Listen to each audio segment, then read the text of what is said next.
네, 그럼 2차 시 시작해 보도록 하겠습니다. 지난 시간 현대 가족의 다양한 위기와 건강한 가족, 그리고 역기능적 가족에 대해서 살펴봤습니다. 이렇게 그 현대 가족들은 다양한 위기에 처해져 있는 것 같은데요. 이런 위기를 극복하기 위한 과제가 어떤 것이 있을까요? 2차 시에는 가족의 도전과 과제에 대해서 살펴보도록 하겠습니다. 자, 먼저 들어가기 전에 학습을 열기 위한 어떤 신문 기사를 한번 같이 보도록 하겠습니다. 자, 이번 시간에는 가족의 위기, 문제는 제도다라는 신문 기사를 한번 들고 와봤는데요. 가족의 위기 앞에서도 우리 계속 이야기했습니다만 만혼, 저출산, 고령화, 기존에 우리 사회에서 나타나지 않았던 문제들이 아주 증폭되고 심화되는 그런 모습을 보고 있죠. 이혼율 증가, 가족의 해체, 이것들이 아주 큰 문제처럼 가족의 위기로 다가오고 있는데요. 이게 위기가 아니다, 문제는 제도다라고 하는 국가들이 있네요. 예를 들어서 이런 이혼율과 같은 가족의 위기를 통계만 보면 미국이나 덴마크가 더 심각하다고 하네요. 예를 들어서 한국보다 이혼율이 미국과 덴마크가 더 높다고 하고요. 미국의 경우에는 OECD 회원국 중에 이혼율이 가장 높다고 해요. 덴마크는요, 모든 결혼의 절반이 이혼하고 혼인율도 한국보다 낮은 편이라고 해요. 그렇다면 미국과 덴마크가 가족의 위기의 측면에서는 더더욱 심각한 것이 아닐까요? 그런데 우리는 저출산의 문제가 있죠. 그런데 절반 가까운 신생아가 혼인과 관계없이 미국에서 태어난다고 해요.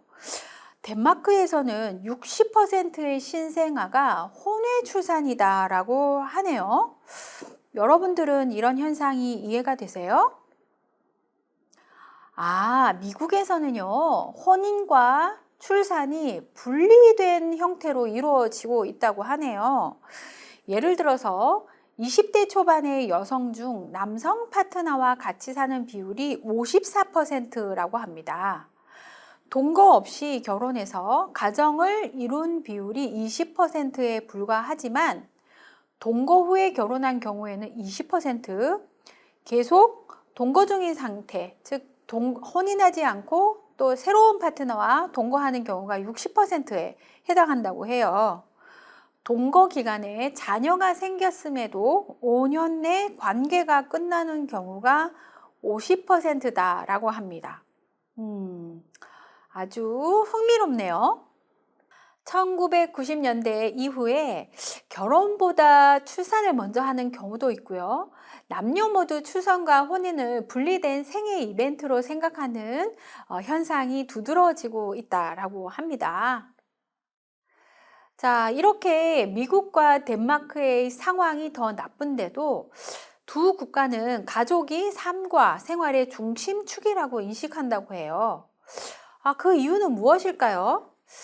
구조 변화에 발맞춘 혁신이 관건이다라고 하는데 이게 무엇을 의미하는 걸까요? 자, 답은 간단합니다. 미국과 덴마크에서는 변화된 가족 구조를 정상적인 가족의 형태로 받아들인다는 것이죠. 그리고 그 속에서 새로운 관계를 정립해서 각 구성원이 그에 맞는 구실을 잘 수행하고 있다고 해요. 한국에서는 새로운 가족 구조에 걸맞은 관계와 개인의 구실이 어떻게 되는지 아직까지는 미정립되고 있다고 하는데요.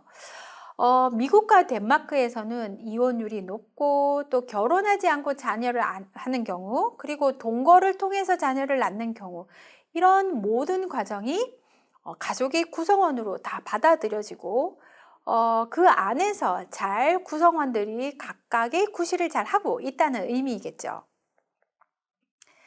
미국의 이혼 문화에서는요, 많은 중산층은 이혼 후에도 각자 아버지와 어머니로서 제구술을 충실히 이행한다고 해요.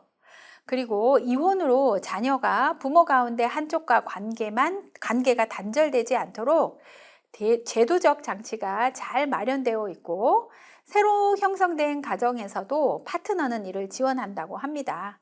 즉, 부부 관계가 파탄된다고 하더라도 이 부모와 자식 관계는 잘 유지되고 있다고 하는데요. 재혼한 부모와 그 자녀, 그리고 이전 혼인관계에서 생긴 자녀가 한 가정 안에서 잘 지내고 있는, 그리고 즉 함께 한 가정을 이루는 경우가 매우 자연스럽게 받아들여지는 미국의 이혼 문화를 볼 수가 있는데, 이런 가운데서 이런 그 동거 기간 없이 결혼하는 것이 오히려 이상하게 생각할 정도로 동거는 가족의 중요한 형태가 되어 가고 있다고 합니다. 이렇게 미국과 덴마크가 가족이 삶의 중심이 되고 있는 이유, 가족이 삶의 중심이 될 수 있는 이유는 여러 가지 가족 구조, 그리고 형태의 다양성을 받아들였기 때문이다라고 볼 수가 있겠습니다. 우리 사회에 다양한 변화가 이루어지고 있다라고 여러분들과 함께 이야기를 나누고 있는데, 이번 시간에는요, 가족 변화를 바라보는 여러 가지 입장에 대해서 살펴보고요. 이 변화를 위기로 볼 것인가 아니면 다양성에 대한 도전으로 볼 것인가의 입장에 따라서 위기를 개입할 수 있는 여러 가지 방법들 한번 살펴보도록 하겠습니다. 위기 게임 모델로 그것을 설명하고요. 미래 가족의 도전과 우리가 나아갈 과제에 대해서 한번 생각해 보도록 하겠습니다. 이번 시간에는 가족 변화에 대한 입장과 위기 개입 모델, 미래 가족의 도전과 과제에 대해서 살펴보도록 하겠습니다. 자, 먼저 가족 변화에 대한 입장부터 살펴보도록 하겠습니다. 자, 우리가 지금 가족 변화가 많이 이루어지고 있다라는 것을 지난 시간부터 계속 이어나가고 있는데요. 학습 열기에서 미국과 덴마크는 가족이 중심이지만 또 다양한 가족의 모습이 존재한다라고 이야기했죠. 자, 그런데 가족의 위기론자들은요, 현재의 그 가족 변화를 위기로 보고 있습니다. 그리고 이런 위기는 전통적인 가족의 입장이 중요한데, 극단적인 이기주의와 쾌락주의가 존재하다 보니 개인이 개인의 욕구만을 인정하고 욕구를 따라가는 데만 충실하다 보니까 가족이 해체되고 가족이 더 이상 만들어지지 않는다라고 보는 것이죠. 그렇기 때문에 이런 가족 위기론자들은 정서적인 유대와 상호 의존성에 기초한 전통적 가족 구조를 강조합니다. 네, 그렇지만 가족 진보론자들은 지금 현대사회의 가족 변화의 원인을 과학기술과 세계화 등의 거시적인 사회 변화와 발맞추어 나타나는 다양한 변화의 어떤 한 부분으로 받아들이고 있는 것이죠. 그리고 기존의 가부장적인 가족 이데올로기의 변화, 그리고 경제구조의 불안정성과 더불어서 다양하게 나타날 수밖에 없는 어떠한 상황의 한 요소로 보고 있습니다. 자, 그래서 현대 가족은 성과 연령에 따른 불평등성에서 벗어나서 보다 민주적이고 평등을 강조하는 방향으로 변화하고 있다라고 보고 있는 것이었죠. 네, 그래서 가족 위기론자와 가족 진보론자는 가족의 변화에 대해서 다양하게 살펴보고 있습니다. 그리고 그 관점도 다르다고 볼 수가 있겠죠. 자, 그래서 그래프와 같이 가족 위기론자들은 가족 변화의 원인을 극단적 개인주의로 인한 것이다 라고 보고 있지만, 가족 진보론자는 가부장제의 모순, 자본주의 경제구조의 불안정성에 근거하여서 나타나는 필연적인 변화다라고 보는 것입니다. 중심적 가치로는 가족 위기로는 이제 정서적인 유대, 상호 의존, 공동체를 위한 헌신과 희생이 불가피하다라고 보지만, 가족 진보론자는 평등, 인권, 자율성과 독립성이 중요하다라고 보는 것이죠. 자, 가족 다양성에 대해서도 가족 위기론자는 가족 붕괴 그리고 해체다라고 보고 있지만 가족 진보론은 가족의 재구성, 대안적 가족으로 가족이 새로 만들어지고 있다라는 것입니다. 이상적 가족 형태는 가족위기론자는 부양자 남성과 양육자 여성으로 이루어진 부부와 친자녀 관계라고 하면 가족 진보론에서는 이상적인 가족 형태는 존재하지 않는다라고 보는 거고요. 또 가족 위기론자는 전통적인 가족 가치를 회복하고 분명한 성 역할을 정립을 해야 한다라고 보지만 가족 진보론에서는 복지 정책을 통한 가족 기능이 사회화되어야 된다라고 이야기하고 있습니다. 자, 이렇게 가족 위기론과 가족 진보론에 따라서 가족 변화에 대한 입장이 다른데요. 여러분들은 이에 대해서 어떤 생각을 가지고 계실까요? 현대 사회에서는 가족의 변화를 다양성의 측면으로 보고 있습니다. 즉, 가정은 고정적인 형태나 기능을 가진 것이 아니라 사회 문화적인 환경 변화에 영향을 받아서 변화하는 특성이 있겠죠. 한국 가족은 변화가 급격하게 이루어지면서 더욱 사회 문제로 인식되고 이로 인해서 가족이 위기라는 의식이 대두되고 있습니다. 전통적인 사회에서 우리가 생각했던 가족의 모습, 앞에서도 이야기했던 전형적인 부부와 자녀로 이루어진 가족이 전형적인 가족이다라는 그런 생각 하에서는 사회가 변화하고 있고 가족의 모습이 변화하고 있지만 그것을 따라가지 못하는 것이죠. 그래서 문제고 위기다라고 이야기하고 있는 것이죠. 그렇지만 이러한 변화에도 불구하고 한국 성인의 행복한 삶을 구성하는 요인으로서 가족 관계는 매우 중요할 수 있습니다. 그래서 이런 가족이 개인의 삶에 의미를 가지는 중요한 핵심 요소로서 가족의 모양은 많이 변화하고 있지만 그럼에도 불구하고 다양한 가족의 모습 안에서의 가족의 건강성을 중진하는 것은 매우 중요한 의미라고 볼 수가 있겠죠. 자, 그래서 우리는 이런 변화하고 있는 가족을 단지 위기로만 인식할 수는 없을 것 같습니다. 그리고 반대로 가족의 어떤 전통적인 가족이나 가치를 배제하는 진보로만 인식할 수도 없는 것이죠. 그래서 가족의 변화에 대해서 진보의 입장으로 가족의 다양성을 수용하는 것도 중요하고요. 또한 급격한 변화 과정으로 나타나는 문제에 대해서는 위기라는 관점을 또 취하는 등의 현실적인 방법이 필요한 사항이다라고 생각이 됩니다. 우리 다양한 그 가족의 모습, 떨어져 사는 분거 가족이라든지, 다문화 가족, 조선 가족, 다양한 모습을 한번 살펴봤었는데요. 가족이 위기를 겪고 있는 것은 당연한 이야기죠. 현대 가족은 많은 위기를 겪고 있습니다. 단순히 이걸 다양성의 측면으로만 바라볼 수는 없는 것이죠. 그래서 위기를 겪고 있다면 그것을 개입하는 어떤 절차가 필요하고요. 그 위기를 극복하기 위한 노력이 필요할 것입니다. 그래서 한국 가족의 위기 개입을 위해서 질란드와 제임스의 위기 개입 모델을 통해서 우리가 위기를 개입할 수 있는 방안을 한번 같이 논의해 볼 겁니다. 자, 질란드와 제임스는요, 위기를 개입하기 위해서는 다음의 절차를 거쳐야 된다라고 했는데요. 첫 번째, 가족이 직면한 문제를 확인하라 라고 했고요. 두 번째, 가족 구성원의 안전을 도모하기 위한 진단과 평가를 해보아라 라고 했습니다. 세 번째, 보호 및 다양한 치료 기법이나 공공기관 등의 개입으로 위기 가족을 지지할 수 있도록 기능할 수 있도록 하라 라고 했고요.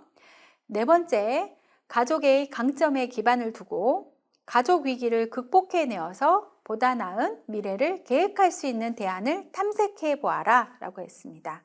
그리고 가족 위기를 극복하고 대안을 실행할 수 있는 다양하고 통합적인 계획을 수립하라 라고 했습니다. 여섯 번째, 가족 위기의 극복에 대한 확신을 가지고 계획을 실천하라 라고 했습니다. 자, 우리 가족이 직면한 문제가 무엇인가? 그럼 그것을 안전하게 돌보기 위한 방법은 무엇일까? 진단과 평가를 하고요. 그 개입 방안을 어떤 치료나 어떤 공공기관의 어떤 프로그램을 통해서 지지할 수 있도록 하는 것이 좋겠죠. 그리고 더 나아갈 수 있는 방안들을 국가와 가족이 모두 힘을 합쳐서 나아가는 방법을 실천해야 된다라고 질란드와 제임스는 이야기를 하고 있네요.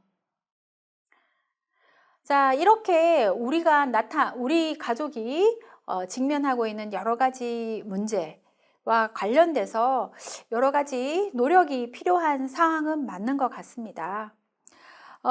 우리가 나아갈 길은 어떤 방향으로 나아가야 할까요? 가족의 해체, 이혼, 그리고 새로운 가족들이 만들어나고 가족의 모습이 다양해 나가고 있는 가운데서 우리는 어떻게 변화해야 할까요? 자, 미래 가족의 도전과 과제라는 제목으로 제가 여러 가지를 한번 생각해 보자라고 여러분들께 제안을 드리고 싶습니다. 자, 미래 가족들은 첫 번째, 가족 내 인권 의식을 향상하는 것이 필요하다라고 한번 제안을 드려보도록 하겠습니다. 가족 내 민주화와 인권이 필요합니다. 가족은 많이 해체되고 있죠. 앞에서도 가부장적인 모습과 그리고 평등주의적인 가치관이 공존하고 있는 사회다라고 이야기했습니다. 지난 반세기 동안 국가와 사회는 민주주의가 어느 정도 정착되고 있지만요. 사적인 영역에서 가족은 가족 내 민주화 그리고 인권 문제가 더디게 진보하고 있다고 이야기하고 있습니다. 가족의 역할, 아내의 역할, 남편의 역할은 무엇일까요? 왜 남성보다 여성들이 결혼에 대해서 부정적인 생각을 가지고 있는 사람이 많을까요? 이것은 가족 내에 불평등한 요소가 어느 정도는 존재하고 있다는 것이죠. 어느 정도가 아니라 뭐 연령에 따라서 더 많이 존재하고 있는 가족도 분명히 존재합니다. 그래서 이런 가운데 부부폭력과 아동학대, 노인학대 등의 가족 내 폭력이 만연되고 있는 모습 우리가 확인할 수 있습니다. 그리고 가족 안에서의 성역할, 가족의 의례, 문화 등을 둘러싼 젠더와 세대 갈등이 지속되고 있습니다. 이런 여러 가지 가족의 모습을 위기라고 생각을 할 때 우리는 가족 내 인권의식을 향상하는 방향으로 나아가야 된다는 것이죠. 자, 이런 가족의 인권의식 향상에는 제도적 강화의 필요성도 존재합니다. 가족원의 안전과 인권을 보장하기 위해서 국가의 위계에 의한 제도적 강화가 필요한다는 것이죠. 그래서 가족의 위계에 기반한 폭력과 학대에 대해서 예방하고 처벌을 강화하는 그런 노력이 필요합니다. 그리고 피해자 보호 강화를 통해서 가족원의 안전과 인권을 보장하는 제도의 구축, 그리고 실행이 필요합니다. 자, 그리고 두 번째는 개인화의 극복입니다. 앞에서 가족이 깨어지는 것이 가족의 개인적인 욕구에 근거한 것이다 라고 비판하는 학자들이 있다라고 했는데요. 이런 개인주의 그리고 전통적인 집단주의가 변화될 필요가 있을 것입니다. 서구 개인주의의 유입으로 인한 전통 집단주의가 해체되고 있고요. 집단으로서의 가족보다 가족은 개인 중심으로의 어떤 인식이 증대되고 있습니다. 그래서 가족 내 소통 단절과 이로 인한 관계의 소원함이 심화되고 있습니다. 그렇지만 이런 개인화를 극복하기 위한 노력이 필요할 텐데요.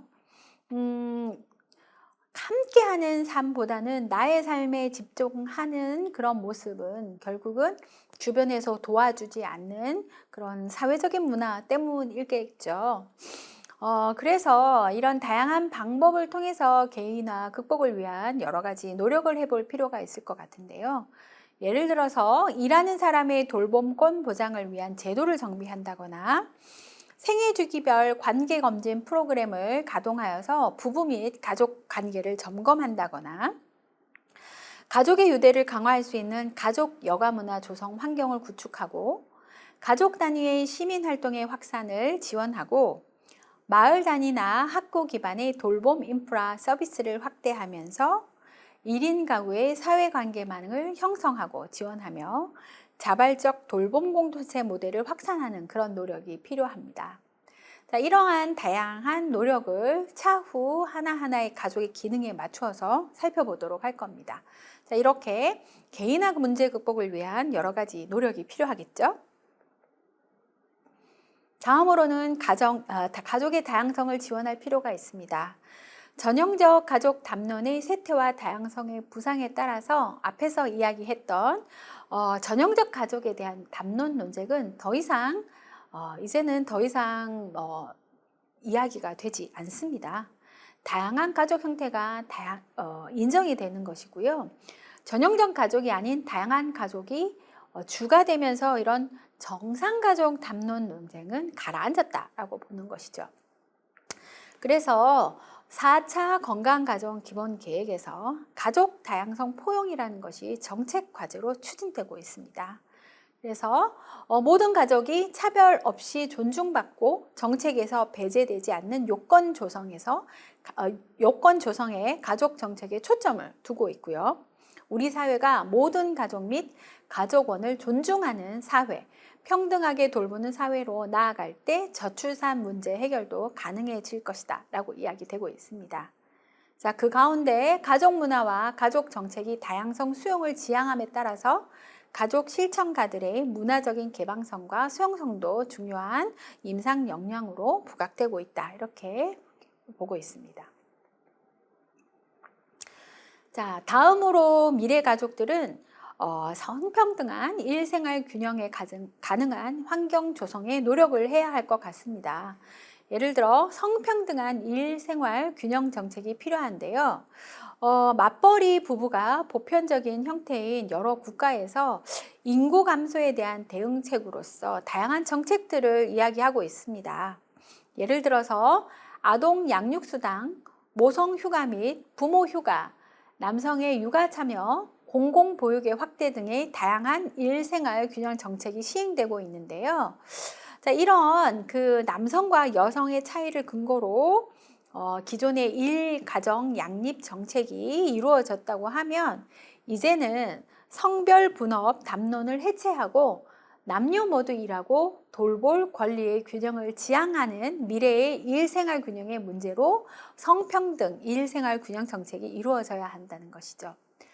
아이를 양육하는 어머니를 휴가를 보내고 부모를 휴가해 보는 그런 개념에서 탈피하여서 이제 모두 같이 일하고 모두 같이 돌볼 그럴 권리를 인정하는 관점으로 변화해야 한다는 것입니다.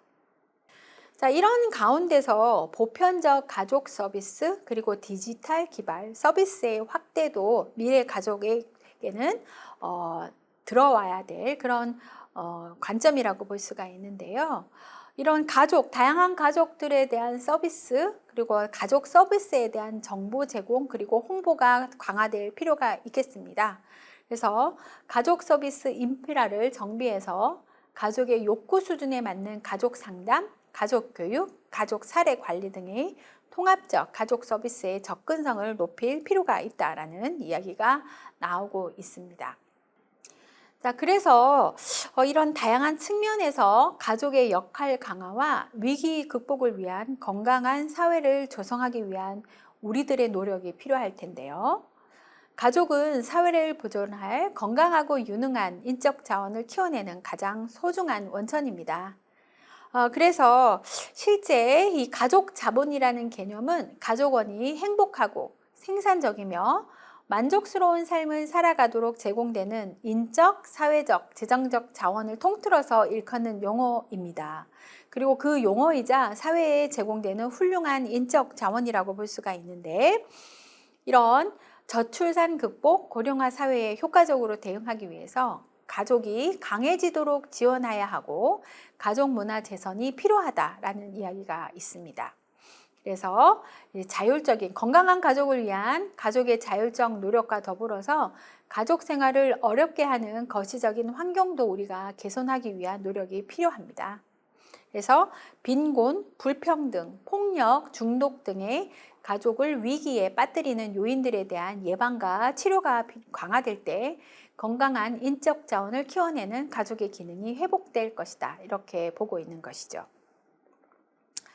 자, 이런 여러 가지 가족을 취약하게 만드는 요인들을 살펴봤었죠. 빈곤, 폭력, 문화차별, 재난, 장애, 중독, 만성질환 등이 있는데요. 이런 여러 가지 보호가 필요한 가족을 위해서 국가가 그리고 지역사회의 지원이 필요합니다. 이런 여러 가지 문제는 가족 스스로 헤쳐나오기 어려운 고질적인 문제이기 때문이죠.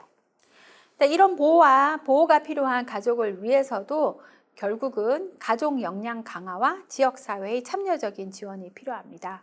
그래서 구조적인 불평등에 주목하여서 가족의 자립을 위해서 가족 역량 강화를 하고요. 참여적인 지역사회 조직화와 대중교육 등을 통해서 보호가 필요한 가족들의 삶의 수준을 높여야 할 것입니다. 그리고 경우에 따라 보호 요원을 찾아서 강화함으로써 가족 스스로 문제를 해결하고 문제의 재발 방지를 유도해야 할 것입니다. 이번 시간 미래 사회에서 우리가 가족의 건강성을 증진하기 위해서 어떤 노력을 해야 할까? 우리의 도전 과제는 무엇인가에 대해서 살펴보았는데요. 여러분들은 가족과 그리고 결혼에 대해서 어떻게 생각하나요? 그리고 우리나라에서 최근 증가하는 가족의 형태와 그 이유가 무엇일까요? 그런 새롭게 등장하는 가족을 여러분들은 위기라고 생각하나요? 진보라고 생각하나요? 이 변화에 대해서 생각해 보는 것이 어떻게 보면 미래 사회의 가족을 건강하게 유지하고 여러분들도 가족의 삶을 건강하게 유지하기 위한 첫걸음이 아닐까 이렇게 생각해 봅니다. 이번 시간 학습 정리 한번 해보도록 하겠습니다. 가족의 변화에 대해서 가족 위기론과 가족 진보론적 관점이 있었죠. 가족의 변화에 따라서 위기와 진보의 균형된 관점으로 접근할 필요가 있습니다. 그리고 위기에 대한 개입을 통해서 가족의 위기를 극복하고 변화와 다양성을 받아들이기 위한 노력이 필요하다라고 정리해 보았습니다. 그리고 다양한 도전을 극복하기 위한 과제를 해결해 보자 이렇게 정리하였습니다. 이번 시간에는 전용주 외의 뉴노멀식의 결혼과 가족, 이정아 외의 결혼과 가족 친밀한 관계의 변화와 선택, 조성현 외의 가족 관계론을 근거로 정리하였습니다. 자, 그럼 이번 시간 마무리하고 다음 시간 건강하게 만나 뵙겠습니다. 수고하셨습니다.